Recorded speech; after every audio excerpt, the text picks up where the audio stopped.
At the very heart of Africa lies Sudan. There is no winter, just one long summer, where the horizon blurs and melts along with the air. Here live an ancient and beautiful people. They are called the Dinka. The Dinka are perhaps the tallest and leanest people in the world. The Dinka believe that the sun travels from the east to the west during the day, and by night travels the same route back in order to arise anew in the east. They preserve the mysteries and legends of their forefathers. They dedicate songs to their cows, and they themselves take the names of their finest bulls. The Dinka are nomads. This year, Nwunker became a marriageable girl.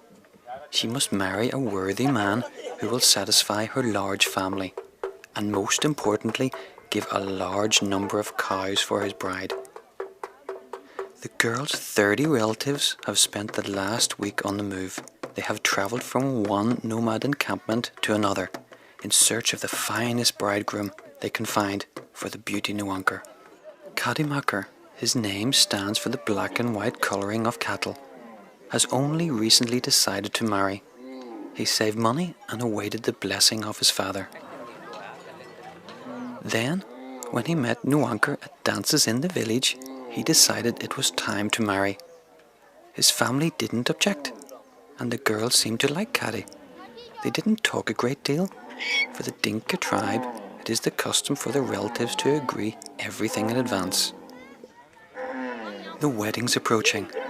Kadi's family's not poor. For such a beautiful girl, Kadi's father and uncle are prepared to give 60 head of cattle. But Nwunker's family doesn't think that is enough. Kadi's future now depends on his family, and of course Nwunker's relatives must examine all the cattle. Today these cows will be taken out to graze last, after they have been inspected. And now, at the hottest point of the day, Nwunker, like all the other girls in the tribe, goes to collect water. In order that the little girl doesn't get bored, her best friend Poor stays by her side. Poor is a brave girl. In order to be beautiful, she has covered her face in scars.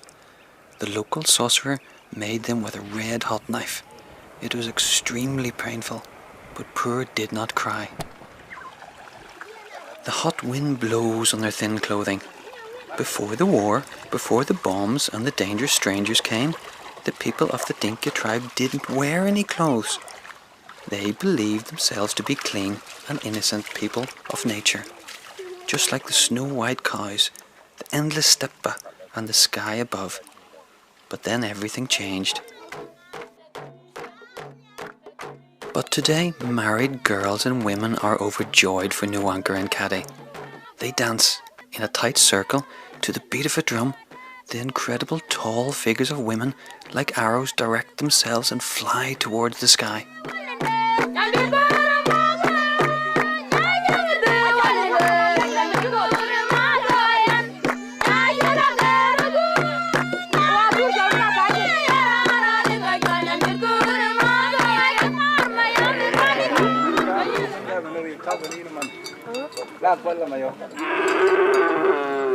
This night, however, Kadi is not thinking about supper.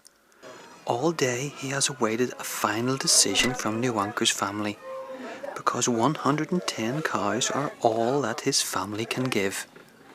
In the evening, Kadi finds out that his proposal has been deemed satisfactory.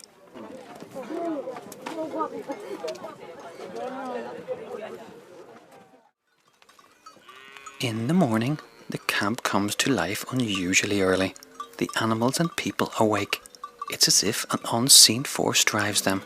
People are in search of fresh pastures for their cattle, the blazing sun driving them closer and closer to the great river Nile.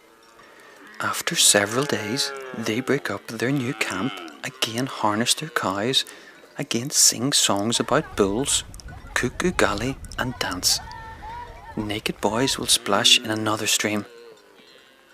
And then, on another beautiful morning like today's, the wind will change, or the mood, or the hyenas will howl too loud at night, and they will move on, slowly dissolving into the dawn haze to the sound of cowbells. taking their weddings, worries and songs with them. Behind them, they leave the ash of burnt-out fires, the barest remains of their housing, and only ghosts of the past. They disappear today in order to be reborn in a magical way in a different place in this enormous, boundless world that belongs to the people of the Dinka. A world that is eternal, like life itself.